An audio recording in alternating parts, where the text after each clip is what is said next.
Bonjour petit terrien, bienvenue dans la lecture de mon livre du conte Les Alphas.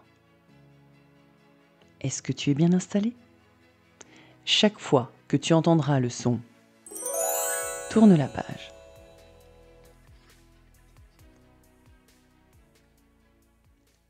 Seul dans sa chambre, Olybrius s'ennuie. Tout à coup, un drôle de personnage surgit.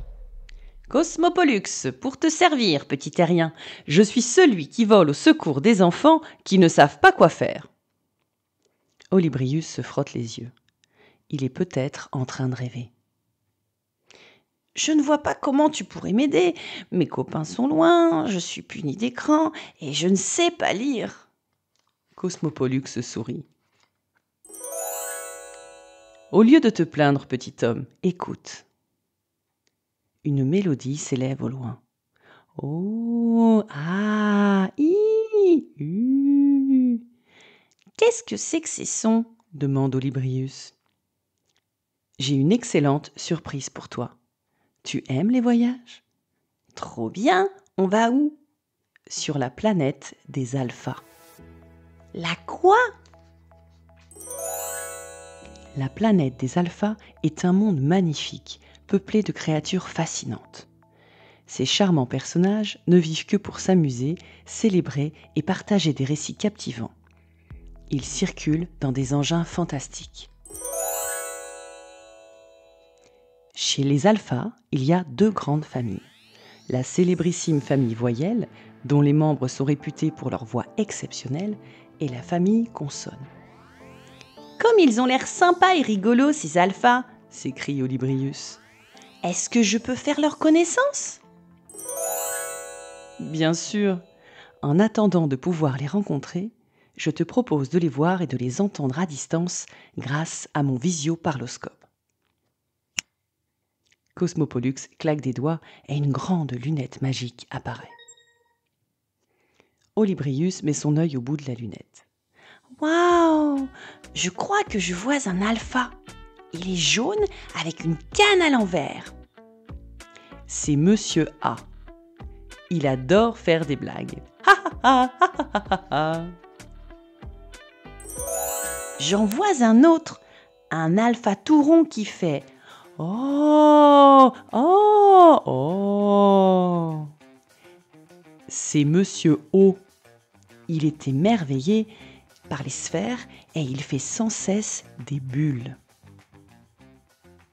C'est drôle, il y a une frite avec une patate sur la tête qui danse en riant aux éclats. C'est Madame I, toujours partante pour s'amuser. Elle a tant mangé de frites qu'elle a fini par en prendre l'apparence. Waouh! Je connais le cirque, pourtant je n'ai jamais vu ça. Un bonhomme tient en équilibre sur une grosse boule qui roule le long d'un fil. C'est très fort. Mais pourquoi fait-il I, I? Tu veux parler de Monsieur Y? C'est le cousin de Madame I. Cosmo, tu ne me croiras jamais. Je vois une petite indienne qui galope à vive allure sur son cheval. Elle a de gigantesques tresses dressées sur sa tête. C'est Mademoiselle U. Autrefois, chaque fois qu'elle criait « Hu !», ses tresses géantes se levaient. Comme tu vois, maintenant, elle reste en l'air. Elle semble bien sérieuse, cette dame avec sa grosse tête. C'est Madame E, une sacrée personnalité. Elle est très savante. De nombreux voyageurs viennent des quatre coins de l'univers pour lui poser des questions. Elle détient d'étonnants secrets que tu découvriras plus tard. Tu as raison, Cosmo. Les alphas sont magiques. Mais quelle est cette affreuse planète en face de la leur? C'est la planète des bêtas. La méchante sorcière Furiosa leur a jeté un sort qui les a rendus stupides, méchants et paresseux. Ils passent leur temps à dormir ou à se battre. Les alphas ont peur des bêtas, s'inquiète Olybrius. Ils s'en méfient. Tout à coup, à la stupéfaction d'Olybrius, une fée apparaît. « Ah! Enfin te voici, Cosmopollux! Je te cherchais partout! J'ai une terrible nouvelle! La plupart des alphas de la famille Consonne ont disparu! Il se passe quelque chose d'anormal! » Un bruit infernal éclot sur place. Le visage de Furiosa, l'affreuse sorcière, surgit. Ah ah ah! Tu as raison de t'inquiéter, la fée. Grâce à ma prodigieuse sorcellerie, mon armée de bêta a réussi à capturer plusieurs alphas. Sous peu, la connaissance absolue sera mienne et je deviendrai reine de l'univers. Cosmopollux ne peut pas en supporter davantage. Il claque des doigts et le visage de Furiosa disparaît. « Bravo, Cosmo !» s'exclame Olybrius. Oh, hélas, son plan machiavélique se poursuit, soupire Cosmopollux. « Alors, qu'attendons-nous ?» questionne la fée. « Oui, pas une seconde à perdre, acquiesce Cosmopollux. Le voyage dont je t'ai parlé va commencer, Olybrius. » Au même instant, la fée pointe sa baguette magique. Abra, méga, cadabra! Je te fais chevalier des alphas et te confère le titre de petit malin. Pendant qu'il se transforme, la fée s'éclipse. Mais Cosmo, comment vais-je y aller, moi, sur ta planète? Vas-tu encore claquer des doigts? Ah non, mes pouvoirs ont des limites. La solution arrive. En attendant, porte ce talisman. Tu en auras besoin. Je te présente la fusée, s'exclame Cosmopollux. C'est avec cet engin que je vais aller sur ta planète? Je ne sais pas conduire une fusée, moi. Ne t'inquiète pas, petit malin. La fusée est un alpha. Tu n'as qu'à monter sur son dos. C'est parti! S'écrie petit malin. Nos amis décollent et s'élèvent vers la nuit étoilée. Direction la planète des alphas.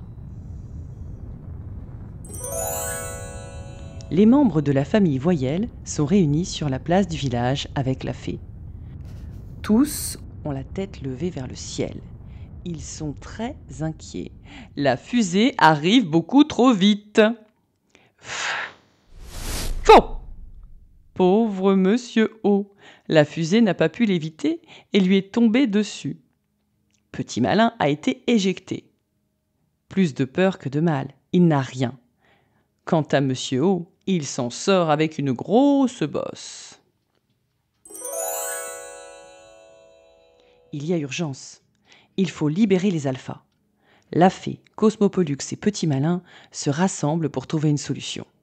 « J'ai une idée !» s'exclame Petit Malin. « Il suffit de créer un tunnel entre les deux planètes. Les alphas délivrés pourront l'emprunter pour rentrer chez eux. » Épatant! Un tunnel magique, c'est astucieux, dit la fée avec enthousiasme. Prenez la fusée et partez sur le champ. Petit Malin et Cosmopollux montent sur la fusée. En un éclair, ils survolent la planète des bêtas. Sans perdre une seconde, ils déroulent le tunnel. Les bêtas tentent de les en empêcher, mais nos héros tiennent bon. Hurrah! Se réjouit Petit Malin. Regarde, nous avons réussi!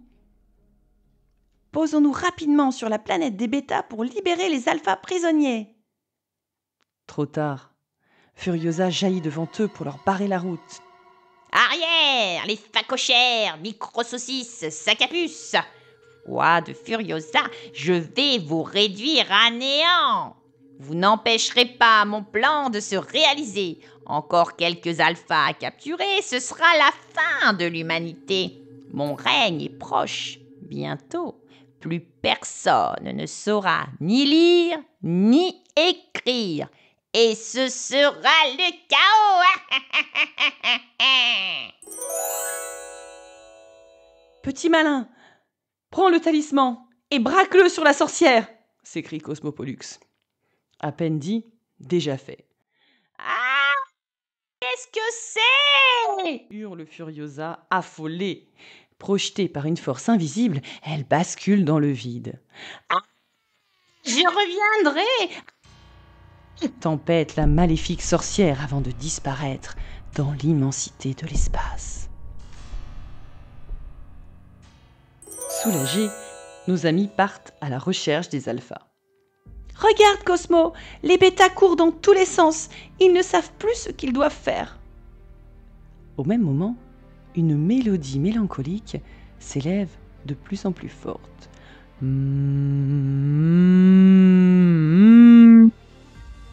Soudain, un monstre apparaît. Petit Malin panique. Au secours, Cosmo, il y a un monstre. Vite, mon talisman, je vais l'expédier loin d'ici. Non, malheureux, pas le talisman. Le monstre fait peur, mais il est très gentil. C'est un alpha. Libérons-le. Cosmopollux se concentre, puis prononce la formule magique pour libérer le monstre. Marionnette, magique, mange, mandarine, merci. Incroyable. Le monstre s'élève et comme aspiré par le tunnel, il est emporté vers la planète des alphas. Au bout du tunnel, la fée le recueille délicatement. Les alphas n'osent pas s'approcher de lui. Et si Furiosa lui avait jeté un sort? Voyons, ne soyez pas nerveux. Le monstre n'a pas changé. Il faut les réconforter, les rassure la fée. Aussitôt, Monsieur A et Madame I entourent le monstre. C'est leur ami pour la vie. Pendant ce temps, sur la planète des bêtas. Cosmo, s'affole Petit Malin. Un serpent vient de surgir en sifflant. Il a réussi à mordre un bêta. Les autres s'enfuient en hurlant. J'ai peur! Pas de crainte, c'est un alpha. Il n'attaque que les bêtas. Salsifie, salé, tinus, salive, sort. Sans délai, le serpent disparaît dans le tunnel. Un jet d'eau arrose les bêtas sous le regard d'un robinet qui râle. « Encore des alphas ?» interroge Petit Malin. « Oui, d'ailleurs le robinet est complètement bouché. Il ne parvient plus à faire couler la moindre goutte d'eau. Grâce au jet d'eau, la planète des bêtas est maintenant inondée. » Cosmopollux fait apparaître un bateau et s'y installe avec le robinet et le jet d'eau. Autour d'eux, les bêtas pataugent. Soudain, Cosmopollux aperçoit le chat qui dérive. « Attrape-le » lance-t-il à Petit Malin qui le récupère de justesse. « Ça va le chat? Pas trop bu la tasse ?»« Chut !» fait le chat en guise de réponse. « Ne t'inquiète pas, Petit Malin, le rassure Cosmopollux. Ce n'est pas un chat ordinaire. Il ne miaule pas, il chuchote.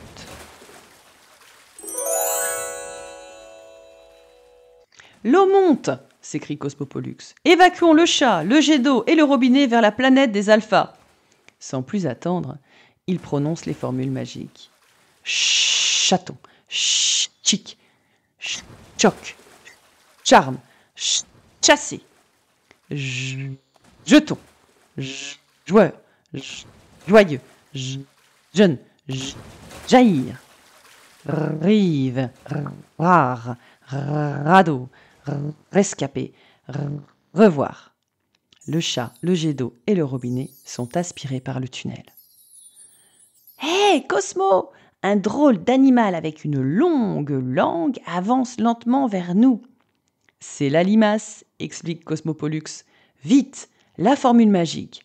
Long, lent, langue, libre, liberté.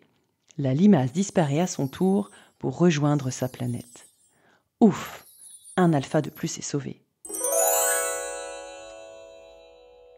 Soudain, le nez enrhumé se met à éternuer et le vent à vrombir, soulevant de terre les bêtas sous le regard médusé du zibulus zébré qui zigzague en zozotant. Cosmopollux s'empresse de prononcer les formules magiques. Valise, vitesse, vérité, vie, victoire. nuage, noir, navire, nul, naissance. Zèbre, zéro, zigoto, zébu, zou. Hop, les 3 amis disparaissent. Mission accomplie, grimpons sur la fusée, crie Cosmo. Accroche-toi, passons par le tunnel pour gagner du temps. Fraternité, famille, force, facile, file. Quelle joie à la vue de la fusée qui se pose. Une troupe approche, conduite par le cornichon qui crie « Coucou !»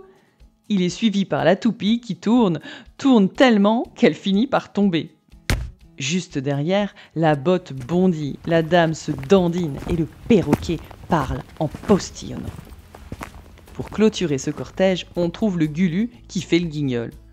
C'est une grande fête, mais il se fait tard. Il est temps pour Petit Malin de rentrer chez lui.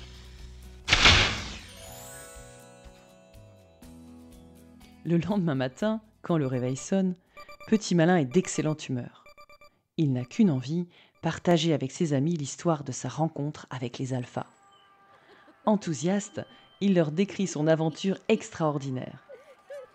Lina, sceptique, le regarde en fronçant les sourcils. « Tu as simplement rêvé, c'est tout. » Jade éclate de rire. « Mon cousin est très imaginatif. » Quant à Gabi, il trouve cette histoire absurde. Petit Malin aime bien l'école, mais pas ces symboles bizarres qui se promènent sur son livre. Il lui donne mal au crâne. Il se dit qu'il ne saura jamais lire, ce qui le rend plutôt triste. Ce soir, ses amis dorment chez lui. D'ordinaire, cela le réjouit, mais pas cette fois. Il est très vexé par leur réaction de ce matin. Mamie a fait des crêpes. « Avez-vous des devoirs ?»« Oui, répond Lina. Nous devons lire des mots dans notre livre et les copier sur notre cahier. »« Allons dans ma chambre, invite Petit Malin, qui a déjà une idée derrière la tête. Êtes-vous prêts à ne pas en croire vos yeux, les amis ? Gabi soupire. On ferait mieux de ne pas perdre de temps et de faire nos devoirs correctement. Petit Malin claque des doigts. Cosmo, nous avons besoin de toi, de la fée et des alphas. Dans un puissant halo bleu, Cosmopollux fait son apparition. Bonjour à vous, les terriens! À son tour, la fée se montre. Éberlués, les 4 amis n'osent pas bouger. Bonjour les enfants, que puis-je faire pour vous aider ? Je n'arrive pas à lire, dit Petit Malin. Je ne comprends rien aux lettres, on dirait des signes bizarres. Vraiment ? Les lettres te paraissent étranges ? S'étonne la fée. Oh oui, à moi aussi, dit Jade. Pas facile de ne pas les confondre. Mais enfin, Petit Malin, les lettres ne te rappellent-elles pas des créatures sympathiques ? Insiste Cosmopollux. Petit Malin se gratte la tête. Je ne vois pas. Pouvez-vous nous aider ? En guise de réponse, la fée pointe un signe sinueux, une sorte de chemin. Cela ne te fait-il pas penser à quelqu'un ? Vraiment pas, répond Petit Malin. Alors la fée brandit sa baguette et prononce la formule. Serpent, stifle, sur, sofa, stable. Sous les yeux ébahis des enfants, le serpent sort du livre. Il a avalé la lettre ? Demande Gabi. Mais non, rétorque Lina, il est la lettre. Tu es très futé, toi, s'exclame la fée. Comment font-ils ? Balbutie Petit Malin. Je t'avais dit que les alphas ont de nombreux secrets, déclare Cosmopollux. En voici un. Ils peuvent se transformer en lettres. Comment est-ce possible ? Interroge Jade curieuse. C'est une vieille et longue histoire, répond la fée émue. Il y a longtemps, pour les protéger de Furiosa, je leur ai donné le pouvoir de prendre d'autres formes et tailles. Depuis, ils dorment souvent dans les livres. Mais comment font-ils pour être partout à la fois ? Ajoute Gaby. Que vous êtes intelligents, les enfants, s'exalte Cosmopollux. Les alphas ont le pouvoir de se multiplier à l'infini. Au même moment, des alphas apparaissent. Petit Malin se concentre.